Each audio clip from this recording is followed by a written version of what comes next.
الحمد للہ وحدہ والصلاة والسلام علی من لا نبی بعدہ اما بعد فاعوذ باللہ من الشیطان الرجیم بسم اللہ الرحمن الرحیم واصحاب الشمال ما اصحاب الشمال فی سموم وحمیم وظل من یحموم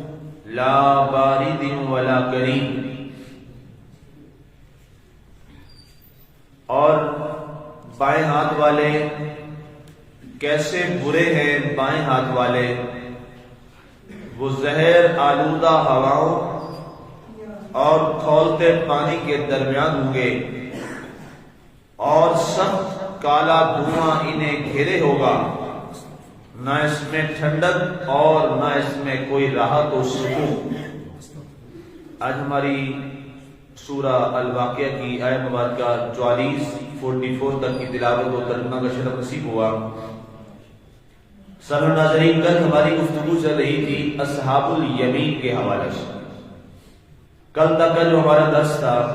ان اللہ کے چنیدہ برگزیدہ پیارے اللہ کے وہ محبوب بندوں کا ذکر کیا گیا کہ جنہوں نے اپنی زندگی اللہ اور اللہ کے رسول صلی اللہ علیہ وآلہ وسلم کے احکامات کی پیروی کرتے کرتے گزار دی، تو اللہ تعالیٰ نے انہیں کیا کیا مقامات سے نوازے گا اس کا تفصیلی کل کے درس تک آپ نے ذکر سنا۔ اب اس کے بعد ان لوگوں کا ذکر آ رہا ہے جو اس کے برعکس ہیں۔ ارشاد رب ذوالجلال ہوا سلۃ من الاولین وسلۃ من الآخرین، فرمایا پہلے لوگوں میں سے تو ایک یہ بڑی جماعت ایسی ہوگی، اور پچھلوں میں بھی ایسے لوگوں کا ایک بڑا گروہ ہوگا کہ یہ جنتی لوگ جو ہیں یہ پہلے بھی تھے، ظاہر ہے جو پہلی امتیں گزری ان میں جو مومنین تھے، جو ایمان والے تھے، یہ مقام اللہ انہیں بھی عطا فرمائے گا اصحاب الیمین والا۔ ظاہر ہے ہر زمانے میں، ہر دور میں، ہر نبی کے دور میں ایمان والے تو رہے، صالحین اور مومنین تو ہر نبی کے زمانے میں رہے اس زمانے کے مطابق۔ اب اسی طرح فرمایا من الآخرین، پیارے نبی صلی اللہ علیہ وسلم آپ کے زمانہ مبارکہ میں آخر تک اتنے لوگ ہوں گے، وہ بھی ان اصحاب الیمین میں شامل ہیں۔ باقی رہا سرکار دو عالم صلی اللہ علیہ وسلم کا زمانہ مبارک، تو آپ کا زمانہ تو اب قیامت تک کے لیے، سرکار کا زمانے کے لیے تو اب تو کوئی لمٹ ہی نہیں ہے، اب اس کے لیے تو کوئی وقت ہی نہیں ہے۔ ہر نبی کا ایک زمانہ تھا، اس کے بعد وہ ختم ہو گیا، اس کے بعد اس کا اینڈ ہو گیا، لیکن سرکار دو عالم صلی اللہ علیہ وسلم جب دنیا پہ تشریف لے آئے اس کے بعد دور مصطفی شروع ہو گیا، اور اب وہ تو قیامت تک چلے گا۔ اس لیے کہ سرکار نے فرمایا انا خاتم النبیین لا نبی بعدی، میں خاتم النبیین ہوں اور میرے بعد کوئی نبی اور رسول نہیں ہے۔ اگر کوئی نبی اور رسول آئے گا بھی صحیح، ظاہر ہے ایک نبی نے آنا ہے، ایک رسول نے آنا ہے، تو وہ اپنی نبوت کا اعلان نہیں کریں گے، بلکہ وہ بھی نبوت مصطفیٰ کے داعی بن کے آئیں گے۔ میری مراد حضرت عیسیٰ علیہ السلام، آپ تشریف لائیں گے، ظاہر ہے آپ ابھی حیات ہیں، ظاہری طور پہ بھی آپ حیات ہیں، اللہ نے آپ کو آسمانوں پہ اٹھا لیا تھا، تو آپ وہاں جلوہ گر ہیں، تو آپ قرب قیامت میں آپ تشریف لائیں گے۔ قرآن نے بھی اس کی تصدیق فرمائی اور اس کی وضاحت سرکار دو عالم صلی اللہ علیہ وسلم کی فراہمی میں موجود ہے۔ اب اس سے اندازہ لگائیے کہ سرکار دو عالم صلی اللہ علیہ وسلم کا ظاہری وصال ہو چکا، ظاہری طور پہ آپ ان سے تشریف لے گئے، لیکن اس کے بعد وہ رسول جو حیات ہے ظاہری طور پہ بھی، وہ بھی تشریف لا چکے ہیں، اور کوئی رسول بھی کوئی ایسا نہیں کہ صرف نبی ہے، اس کے پاس اپنی نبوت نہیں ہے، الگ رسالت نہیں ہے، کتاب نہیں ہے۔ نبی بھی وہ ہے جو صاحب رسالت بھی ہے، صاحب کتاب بھی ہے، صاحب شریعت بھی ہے، بے شک یہ تینوں صفات موجود ہیں، لیکن اس کے باوجود فرمایا نہیں، چونکہ ہم اعلان کر چکے ہیں ہمارے نبی خاتم النبیین، ان کے بعد کوئی اور نبی اور رسول نہیں آنے والا جس کی نبوت کا اعلان کیا ہے۔ تو ارشاد فرمایا کہ پیارے حبیب، چاہے وہ اول زمانے کے لوگ ہوں گے یا چاہے بعد والے آنے والے آپ کے دور کے زمانے کے لوگ ہوں گے، فرمایا یہ سب ان کے لیے انعامات ہیں۔ آگے اصحاب الشمال کا جو ذکر آج سے چل رہا ہے، یہ بہت تکلیف دہ، یہ بہت دکھ دینے والا ہے، اور ہم نے غور کرنا ہے اور ہم نے اس پر توجہ دینی ہے کہ ہم اپنے آپ کو اصحاب الشمال سے بچائیں اور اپنے آپ کو اصحاب الیمین میں شامل کریں۔ اللہ فرماتا ہے یہ اصحاب الشمال، یہ بائیں ہاتھ والے لوگ جنہیں نامہ اعمال بائیں ہاتھ میں سما دیا جائے گا۔ اللہ الیاذ باللہ، استغفر اللہ۔ وہ دن بڑا رسوائی کا دن ہوگا، اور اصل انعامات اور عیش کا دن جو ہے وہ دنیا کے دن نہیں ہے مسلمانوں، وہ آخرت کے دن ہے جو عیش کے دن۔ ایک دفعہ صحابہ کرام رضوان اللہ تعالی عنہم بڑی مشکل زندگی گزاری ہے، صحابہ کرام بہت مشکل کٹھن زندگیاں گزاری ان لوگوں نے، اور ان کی وجہ سے دین باقی ہے۔ آپ نے ایک دفعہ صحابہ کرام کی کیفیت ایسی ہو گئی، بھوکے پیاسے پڑے، فاقے، اور پینے کے لیے صرف پانی کا کوئی قطرہ اور ایک کھجور کوئی، وہ بھی کسی کو ملی ہے، کسی کے پاس وہ بھی نہیں ہے۔ حضرت عمر نے عرض کیا یا رسول اللہ صلی اللہ علیہ وسلم، یہ جو اللہ کو مانتے نہیں ہیں، یہ تو بڑے عیش و عشرت میں، یہ تو بڑے ناز و نام میں ہیں، بڑے بڑے محلات میں یہ بیٹھے ہوئے ہیں، اور یہاں پہ عیش و عشرت کے ساتھ اللہ کے مخالف بھی ہیں، اللہ کے رسول کے مخالف بھی ہیں، لیکن بائی ہما دری اسنا، وہ پھر بھی عیاشیوں میں۔ تو سرکار نے فرمایا اے عمر، کیا تو یہ نہیں چاہتا کہ یہ دنیا کے مزے لوٹیں اور ہم آخرت کے مزے لوٹیں؟ سبحان اللہ۔ اور آپ نے فرمایا ان العیش عیش الاخرہ، لوگوں عیش دنیا کا عیش نہیں ہے، عیش تو وہ ہے جو آخرت میں دیا جائے گا۔ تو یہاں یہ اس لیے یہ ساری باتیں بتائی گئی اور یہ سارے معاملات اس لیے بتائے گئے کہ اے مرد مسلمان، اگر کبھی مشکل حالات آ جائیں، تکلیف دہ حالات آ جائیں، آزمائش کی گھڑی آ جائے، تو اس دوران اپنے آپ کو ثابت قدم رکھنا ہے۔ اور یہ دنیا کی زندگی ہے، آج کا دن جو ہے وہ گزر جائے گا، کل کا دن ہے وہ بھی گزر جائے گا، سوکھا دن بھی گزر جاتا ہے، اوکھا دن بھی گزر جاتا ہے، مشکل والی گھڑیاں بھی گزر جاتی ہیں، اور خوشی والی زندگیاں بھی، گھڑیاں جو ہے وہ بھی گزر جاتی ہیں۔ وہ شیخ سعدی نے ایک بڑا مشہور ایک پیارا واقعہ لکھا، اور مولانا روم نے بھی اس کو اپنی تصویر میں اس کا ذکر کیا ہے کہ بادشاہ نے اپنے وزیر سے کہا کہ مجھے کوئی ایسی ایک بات بتا، ایک ایسی چیز بتا دے یا لکھ کے دکھا دے کہ اگر کوئی بندہ رو رہا ہو تو ہنس پڑے، اور ہنس رہا ہو تو وہ رو پڑے۔ تو وزیر نے ایک جملہ لکھا کہ یہ وقت بھی گزر جائے گا، ایک جملہ اس نے لکھا یہ وقت بھی گزر جائے گا۔ بادشاہ بڑا ایک دن خوشی میں تھا، بڑی خوشی میں بیٹھا تھا، تو وزیر نے اچانک وہ جملہ لکھ کے دکھایا، سامنے کیا، تو بادشاہ رونے لگا۔ اچھا یہ تو خوشی اب ختم ہو جائے گی، رو پڑا، بڑے عیش و عشرت میں ناز و نام میں خوش بیٹھا تھا، محفل گرم کر کے بیٹھا تھا،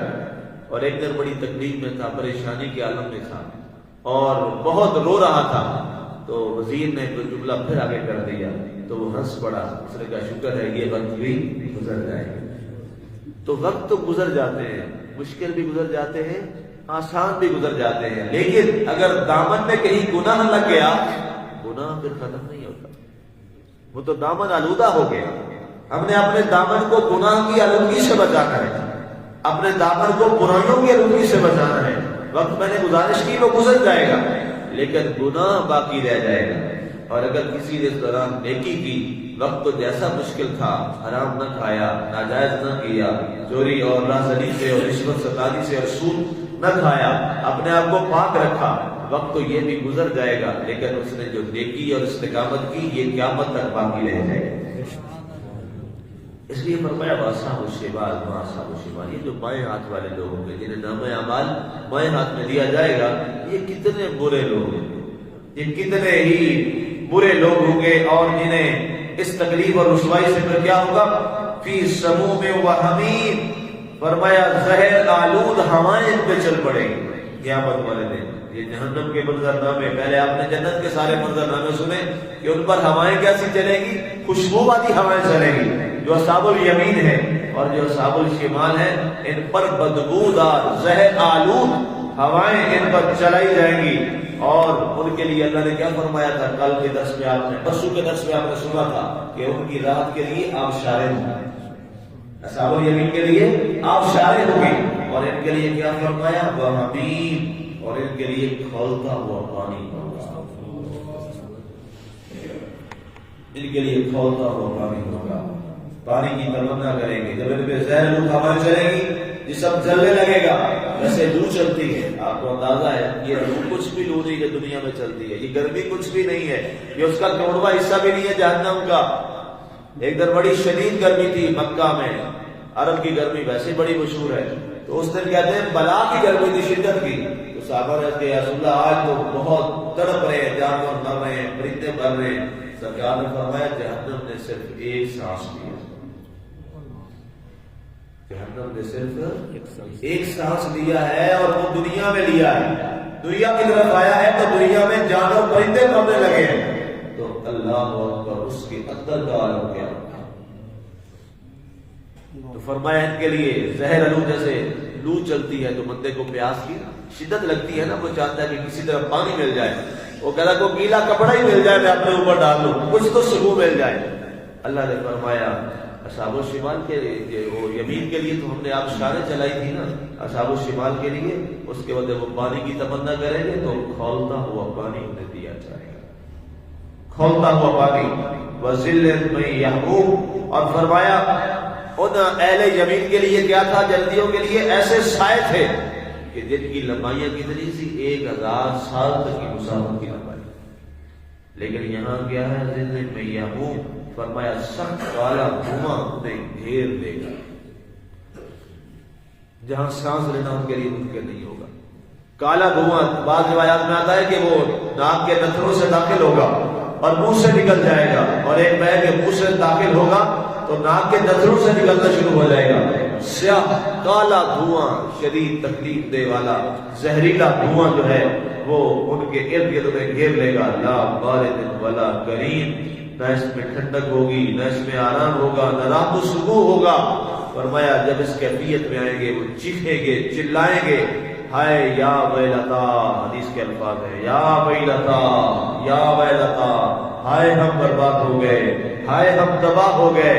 اس وقت اللہ فرمائے گا کیا تمہارے پاس ہمارے مبلغ نہیں آئے تھے؟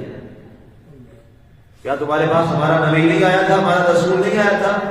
کیا رسول کے جانشین علماء تمہارے پاس نہیں آئے تھے جو تمہیں آ کے بتاتے تھے کہ لوگوں باہر آ جاؤ ان برائیوں سے، لوگوں رک جاؤ ان برائیوں سے، آ جاؤ اللہ کے راستے کی طرف، آ جاؤ اللہ کے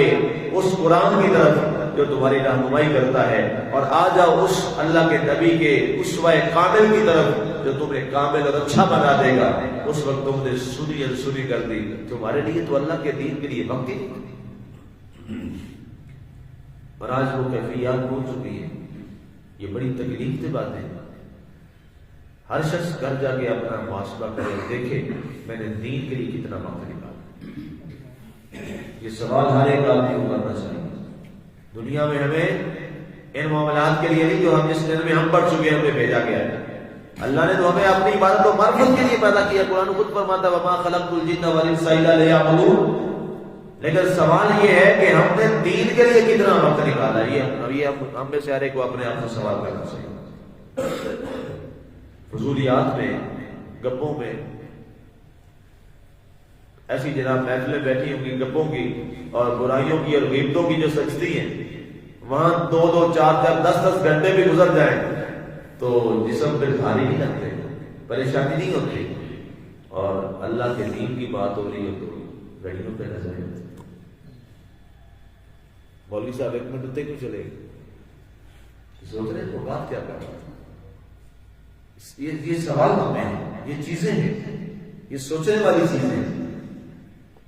ہمارے جسم کیوں ایسے ہو گئے ہیں، ہماری سوچیں کیوں ایسی ہو گئی ہیں کہ ہم پر دین کی بات بڑی مشکل گزرتی ہے؟ یہ سوال کرتا ہے بیچارے، نام کے مسلمان رہ گئے، یہ مسلمانی، یہ کون سا انداز مسلمانی ہے؟ جناب باہر ایک تماشا لگاؤ، کوئی گیم لگی ہو، چاہے جناب ساری رات شدید سردی پڑ رہی ہو اور گرمی بھی پڑ رہی ہو، جسم پر کوئی اثر نہیں ہوتا، یہ سارے اثر جو ہے وہ آگے وہاں ہو جاتے ہیں جہاں اللہ کے دین کی بات ہو رہی ہے۔ وہاں میں گرمی بھی بڑی لگتی ہے، سردی بھی بڑی لگتی ہے، اور وہ لمحے بھی بڑے مشکل سے گزرتے ہیں۔ یہ اس لیے ہے کہ ہماری ترجیحات یہ نہیں ہے، ہمارا جسم، ہماری سوچ اس سے راضی نہیں ہوتی۔ کیا وجہ ہے کہ جناب گانے بانے اور یہ اس طرح کی سرود کی محفلیں سجیں اور گانے بازے کی محفلیں سجے رہی ہوں تو جناب ساری راتیں گزر جائیں، دن بھی گزر جائیں، وہاں محفوظ ہوتے ہیں، اور جناب بڑی اچھی محفل رہی، لیکن اللہ کے دین کے لیے ایسا کیوں؟ یہ ایک سوال ہے، یہ بہت یہ حقیقت ہے، میں کہوں گا حقیقت ہے، میری عادت ہے، میں نہیں رکوں گا، یہ میرا منصب ہے، یہ میری ذمہ داری ہے۔ یہ ایک کتاب ہے قرآن پاک، اللہ نے جو ہمیں دی ہے، ایک کتاب ہے۔ اب سروے کر رہے ہیں، اپنے محلے کا سروے کر رہے ہیں، کتنے لوگ ہیں جنہیں اس کا ترجمہ سروے کر کے دیکھ لیجیے۔ شرمندگی ہوگی اور بندہ چلو میں ڈوبنے کے قابل ہے۔ اور یہاں انگریزی کتاب لے کے چل پڑے، ہر بچہ کہے گا میں آپ کو سناتا ہوں، میں سنا دیتا ہوں، طفل مکتب کہے گا میں سنا دیتا ہوں۔ اور یہ عربی میں اس لیے ہمیں نہیں آتی، انگریزی تو آ جاتی ہے، ہماری زبان انگریزی ہے یا پنجابی ہے، پنجابی ہے نا، پنجابی یا اردو اسپیک کو چلے کہہ لیں، اردو اسپیک میں پنجاب والے تو ہم ہیں ہی، اردو اسپیکنگ ہم تو پنجابی ہیں، ہماری مادری زبان پنجابی ہے۔ جو پنجابی ہے اس کو انگریزی تو بڑی فر پر آ جاتی ہے۔ میں یہ نہیں کہہ رہا نہ سیکھو، سیکھو بھائی، اچھی بات ہے، سیکھنی چاہیے، سارا کچھ سیکھو۔ حالی نے کہا تھا، وہ اکبر آبادی نے کہا تھا، میں منع نہیں کرتا، کہتا جاؤ پھلو پھولو پارکوں میں جاؤ، سارا کچھ سیکھو، لیکن ایک بندے کی سکن ہے یار اللہ اور اللہ کے رسول کو مت بھولو۔ سارا کچھ سیکھو لیکن اس کو تو بھی سیکھو نا، قرآن کو بھی تو سیکھو۔ یہ ایک بڑی تکلیف دہ بات ہے، اس لیے اللہ نے فرمایا لا بارد ولا کریم، یہ اصحاب الشمال اس تکلیف میں ہوں گے کہ وہاں پر انہیں کوئی ٹھنڈک، راحت اور سکون اور آسودگی نہیں ملے گی، اور اس وقت کیا چیخ و پکار ہوگا۔ اس پر اللہ تعالیٰ نے مزید آگے اس کی وضاحت اور بھی فرمائی ہے، اس پر انشاءاللہ کل بات کریں گے۔ اللہ تعالیٰ کی ذات ہمیں اصحاب الشمال سے محفوظ رکھے، اور جن کا کل تک ہم نے ذکر کیا اصحاب الیمین، اللہ تعالیٰ ہمیں اصحاب الیمین میں شامل فرمائے، اور اللہ تعالیٰ ہمیں دین سیکھنے کا شوق اور جذبہ عطا فرمائے، اور یہی جذبہ اپنی اولادوں میں منتقل کرنے کی توفیق عطا فرمائے۔ آمین۔ وما علینا الا البلاغ۔